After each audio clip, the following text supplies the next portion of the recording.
On September 18th, the International Indian Treaty Council is hosting a meeting titled Bringing Home the Sacred about the repatriation efforts happening or not happening in California. And we wanted to make sure that we invited Bay Area representatives of tribes, organizations, and Corrina Gould, who is key to the efforts of the Ohlone, is not able to join us, so she is providing us a statement that we can share with the rest of the attendees for the gathering. So welcome, Corrina. Oh, thank you so much, Janine. It's wonderful to be here with you this morning. And for those who inexplicably don't know you, can you please introduce yourself to our listeners? Sure. Horshe Tuhi Ka'atla Shanka Ka'atra At Corrina. I'm Corrina Gould, and I'm the tribal chair for the Confederated Villages of Lishan Nation. Our tribal territory encompasses Alameda, Contra Costa, San Joaquin, and parts of Solano and Napa along the waterways. We are one of the many tribes in the Bay Area and have been here since time immemorial. And I'm also the co-founder and co-director of the Segorite Land Trust, the first urban indigenous women-led land trust in the country. As well as IPOC. Yeah, Indian People Organizing for Change actually was the dream that saw all of this come forth. And so Indian People Organizing for Change is a small grassroots organization that was comprised of many different tribal people that came together and really worked on preserving and protecting the sacred sites of my ancestors in the Bay Area. And that was started when? Indian People Organizing for Change was started in the late 1990s. Janella LaRose, who's Shoshone, Bannock, and Ute, and I did some community organizing here in the Bay Area, and it was really about the base closures that were happening in the Bay and how to get the intertribal community involved in what our dreams were for that. And at the same time, the development started to happen in the Bay Area with new money coming in because of the internet being created, and we saw a large amount of my ancestors being removed because of that development, and started doing a lot of work on sacred site protection.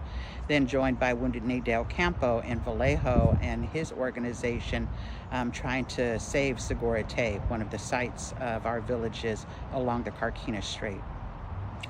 And you had that encampment there for 100 days, right? 109 days, 4.5 months. We were on that site, and we were joined by an intertribal group of people. We had, it was very interesting as in 2011, the city of Vallejo went bankrupt.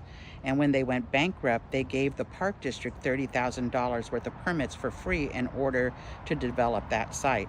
Wounded Knee had been going all over the country for years at every powwow and every community event to ask people to sign this huge banner. Some of us might remember that, putting up our tribal names on that banner and explaining what was happening up there. But there was a committee of 8 folks that came together at the end of the whole thing. And there was 4 women and 4 men, 4 Native people and 4 non-Native people. And when we found out the city of Vallejo had gone bankrupt and was doing this, we were all sitting around a table and said, what are we going to do? And at the exact same moment, we said, we're going to take it.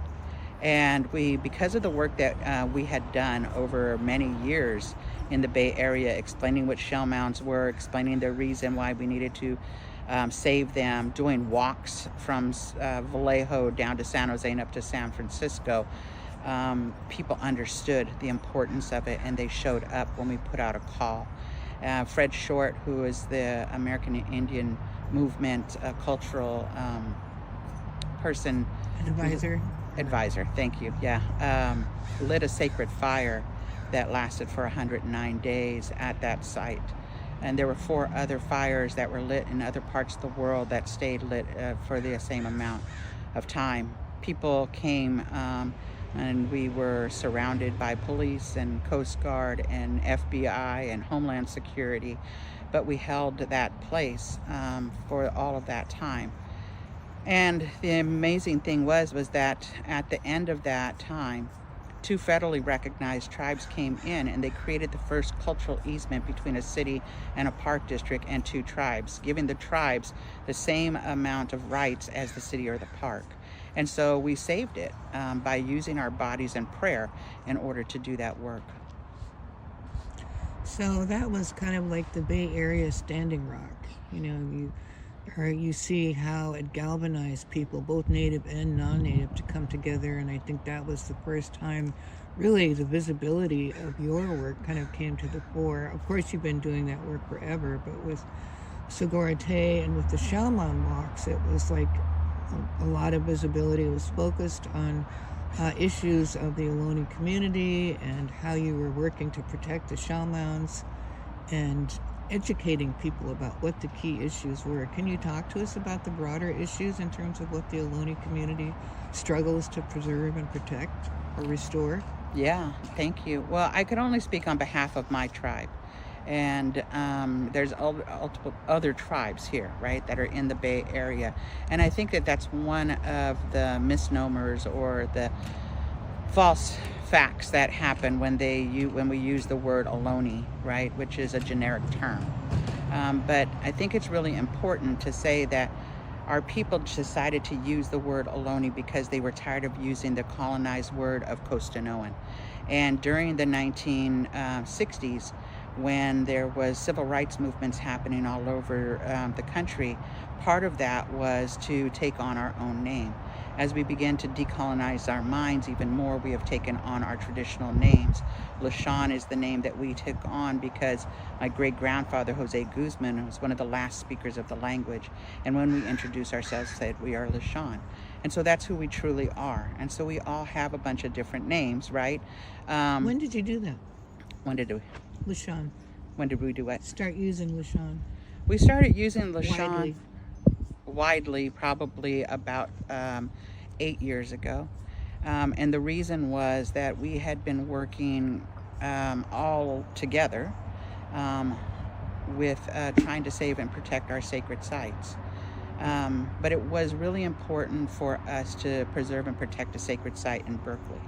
And the West Berkeley Shell Mound is the oldest shell mound in the Bay Area. It was our first village site along the bay. And the city of Berkeley knew that. They had made it a historic landmark over 20 years ago. And we had been going and not only on our walks, but after the walks were completed between 2005 and 2009, and for many years in between, to offer prayers at what looked like a parking lot. Quietly, nobody would know. People are standing there offering prayers.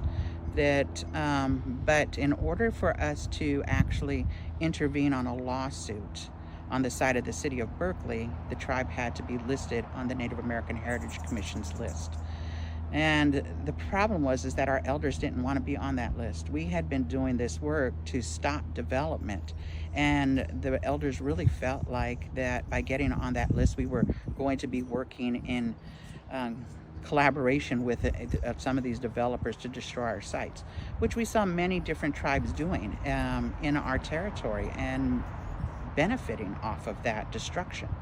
But it was really because we needed to be a part of this, because we were standing up for this site, that the elders said, go ahead and get listed on that name, on that list in Sacramento, and we will use our traditional name. And so that's how that started going on. So it's really been an educational process of explaining to people how there were always multiple tribes within a language area. And the way I like to explain it to people is that if you look at Alameda County, we all speak a common language. But within that county, there are many cities, and all of those cities have their own zoning, their own ways of doing things. And so the same was true with California natives all along. There was never one overarching tribe. And so it's important for us to begin to see that, because we weren't educated in the public school system about that. And so now it's been our work to do that kind of education as well.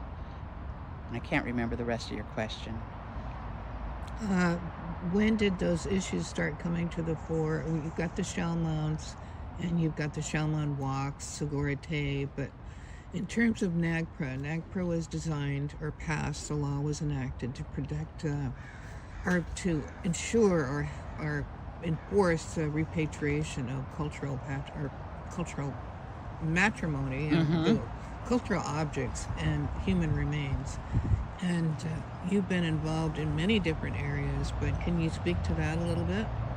Yeah, we have always been in conversation with the University of California, Berkeley, San Francisco State, Oakland Museum, many of the different organizations around the Bay, around visiting our ancestors, around praying. Of course, we had a lot of folks that came from Japan, and they would do the Buddhist monks, the Nippon Mahoji, would do their October fasting in front of the Hearst Museum to ask for those ancestors to come home to on our behalf. They would start doing those things.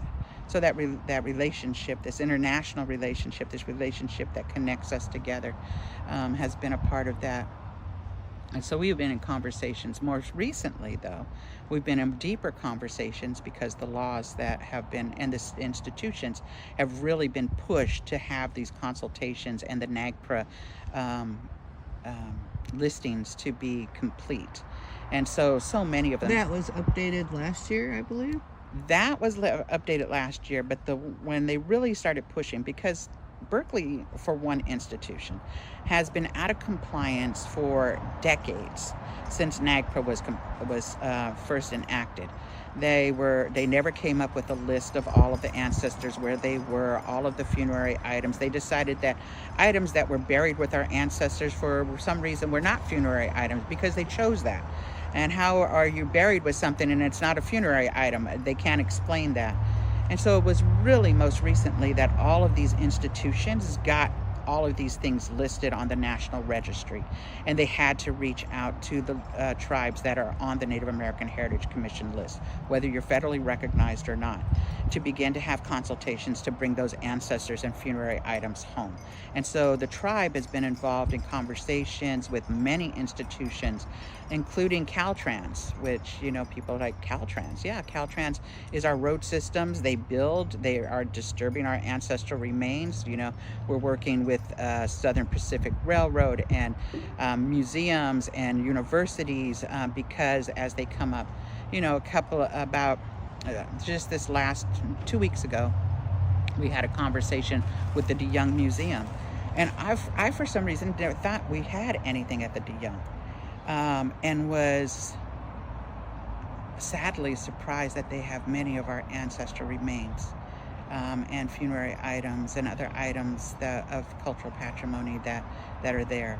And they're quite nervous when they had a conversation, because I had done work with the director there on multiple occasions on different cultural programs that were happening at the DeYoung. And it's kind of sad that we have to continuously do this kind of work in order for us to, because it's like, finding out that you have long lost relatives that have been hidden away from you, and they have no information about it, or they were donated, or, it's amazing that our ancestral remains have the ability to be dug up and donated to a university or an institution in the Bay Area. And then it's our responsibility to ensure that they come back home. So where is that when they come back home? That has been the problem, because we found ourselves homeless in our own homelands. Everybody has a cultural center in our homelands, or a mosque, or a church, or a synagogue, but we don't. And we have been invisibilized to a point, and there's no land. And that's the reason for the Segurite Land Trust, was to really, the prayer had been to bring these ancestors home, but home to where, when there's no land to bring them home to? Imagine 9,000 ancestors just at UC Berkeley. That's an entire cemetery.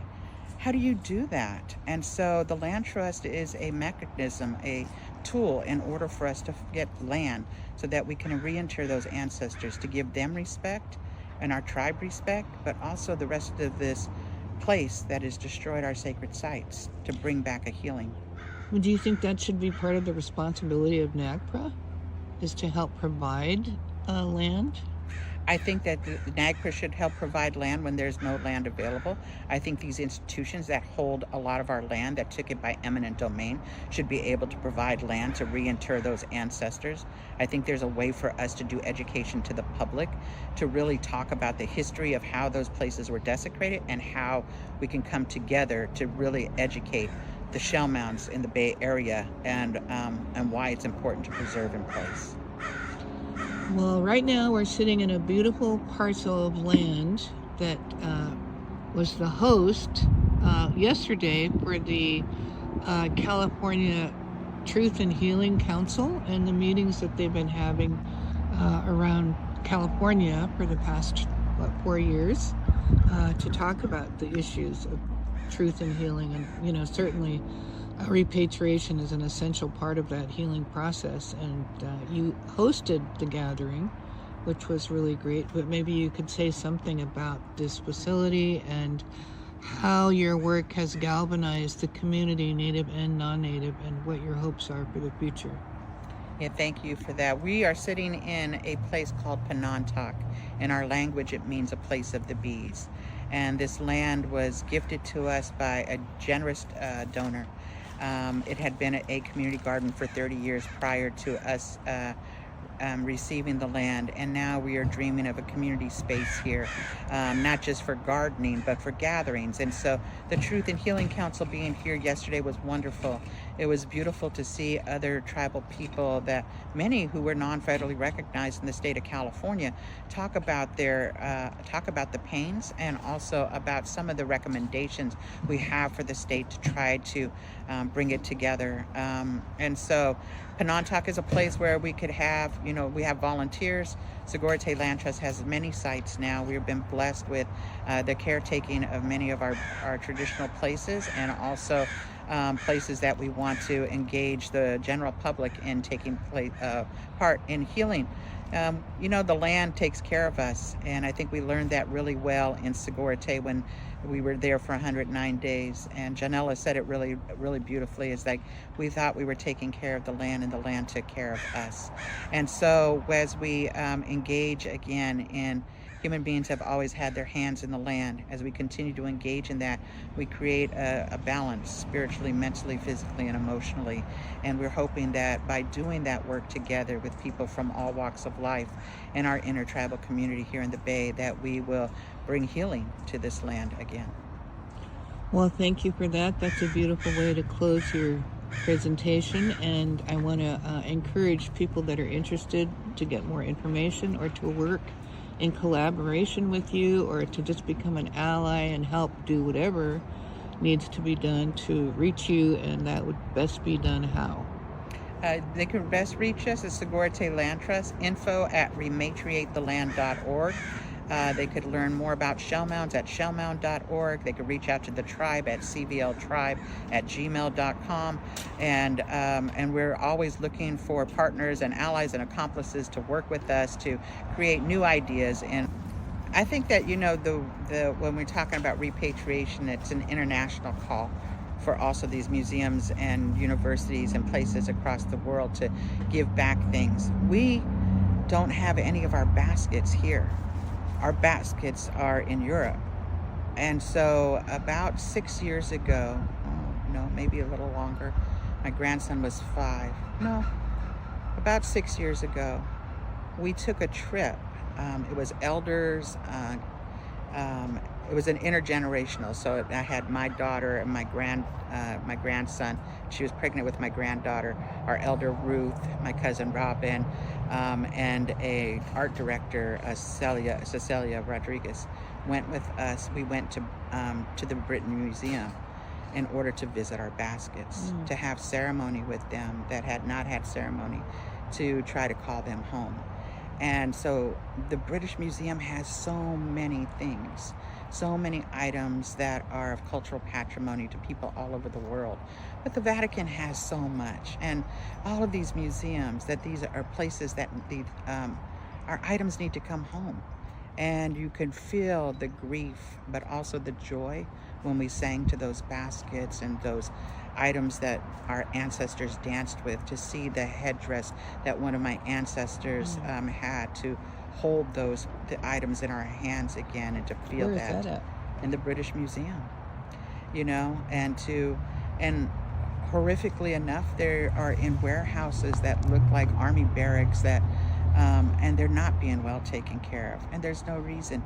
This idea of people having these items is hoarding, and that's what it is. And that they need to come home to a living culture where we know how to take care of them and to be respectful to those items that we consider ancestors.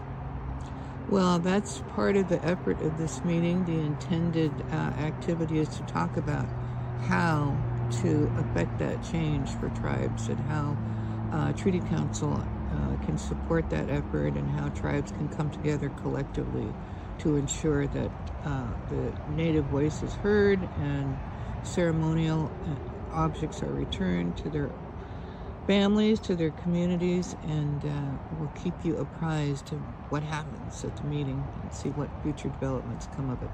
Thank you. Thank you.